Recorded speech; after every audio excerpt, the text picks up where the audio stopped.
اہم خبر دیں گے آپ کو۔ بھارت کو سمندری محاذ پر بھی ناکامی کا سامنا۔ ترجمان پاک بحریہ کے مطابق پاک بحریہ نے اپنے سمندری زون میں موجود بھارتی آبدوز کا سراغ لگا لیا۔ پاک بحریہ نے بھارتی آبدوز کی اپنی موجودگی کو خفیہ رکھنے کی ہر کوشش کو ناکام بنا دیا۔ تازہ ترین صورتحال کیا ہے، اپنی نمائندہ غزالہ نورین سے جانتے ہیں۔ جی غزالہ، کیا اپڈیٹس دیں گی؟ جی بالکل، بھارت کو سمندری محاذ پر بھی ناکامی کا سامنا کرنا پڑا ہے۔ ترجمان پاک بحریہ کی جانب سے ابھی یہ بتایا گیا ہے کہ پاک بحریہ نے اپنے سمندری زون میں موجود بھارتی آبدوز کا سراغ لگا لیا۔ پاک بحریہ نے اعلیٰ پیشہ ورانہ مہارتوں کے ساتھ ہر دم چوکنا رہتے ہوئے کامیابی سے بھارتی آبدوز کا سراغ لگا کر اسے پاکستان کے پانیوں میں داخل ہونے سے روکا۔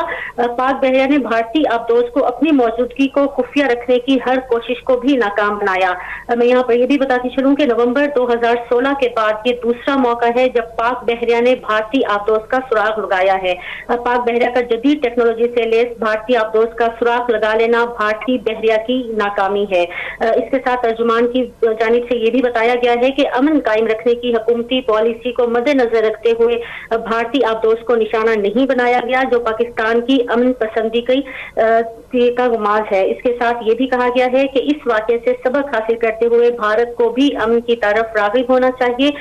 یہ اہم کارنامہ پاکستان نیوی کی اعلیٰ صلاحیتوں کا منہ بولتا ثبوت ہے۔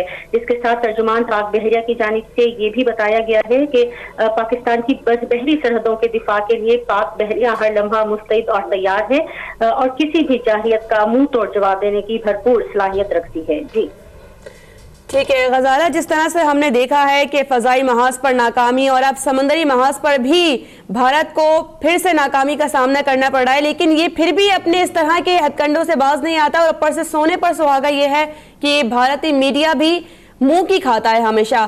ابھی اس حوالے سے کچھ موقف سامنے آیا ہے بھارت کی جانب سے؟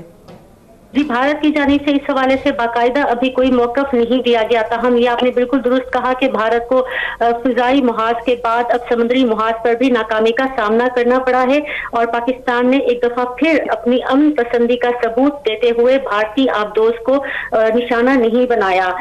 تاہم بھارتی آبدوز کو پاکستان کے پانیوں میں داخل ہونے سے روکا گیا، اور یہ پاک بحریہ کی ایک جدید۔ ٹھیک ہے غزالہ، بہت شکریہ آپ سے۔ فردر اپڈیٹس لیں گے۔ بھارت کو سمندری محاذ پر بھی ناکامی کا سامنا کرنا پڑا ہے۔ ترجمان پاک بحریہ کے مطابق پاک بحریہ نے اپنے سمندری زون میں موجود بھارتی آبدوز کا سراغ لگا لیا، اور پاک بحریہ نے بھارتی آبدوز کی اپنی موجودگی کو خفیہ رکھنے کی ہر کوشش کو ناکام بنا دیا ہے۔ پاک بحریہ نے اعلیٰ پیشہ ورانہ مہارتوں کے ساتھ ہر دم چوکنا رہتے ہوئے کامیابی سے بھارتی آبدوز کا سراغ لگایا ہے، اور بھارتی آبدوز کو پاکستان کے پانیوں میں داخل ہونے سے روک دیا ہے۔ پاک بحریہ نے بھارتی آبدوز کی اپنی موجودگی کو خفیہ رکھنے کی ہر کوشش کو اس طرح سے ناکام بنا دیا ہے۔ اس کے ساتھ ساتھ ترجمان پاک بحریہ کا یہ بھی کہنا ہے کہ نومبر 2016 کے بعد یہ دوسرا موقع ہے جب پاک بحریہ نے بھارتی آبدوز کا سراغ لگایا ہے۔ پاک بحریہ کا جدید ٹیکنالوجی سے لیس بھارتی آبدوز کا سراغ لگا لینا بھارتی بحریہ کی ناکامی ہے۔ امن قائم رکھنے کی حکومتی پالیسی کو مد نظر رکھتے ہوئے بھارتی آبدوز کو نشانہ نہیں بنایا، ایسا ترجمان پاک بحریہ کی جانب سے کہا گیا ہے۔ یہ پاکستان کی امن پسندی کا اظہار ہے۔ اس واقعے سے سبق حاصل کرتے ہوئے بھارت کو بھی امن کی طرف اب راغب ہونا چاہیے۔ یہ اہم کارنامہ پاکستان نیوی کی اعلیٰ صلاحیتوں کا منہ بولتا ثبوت ہے۔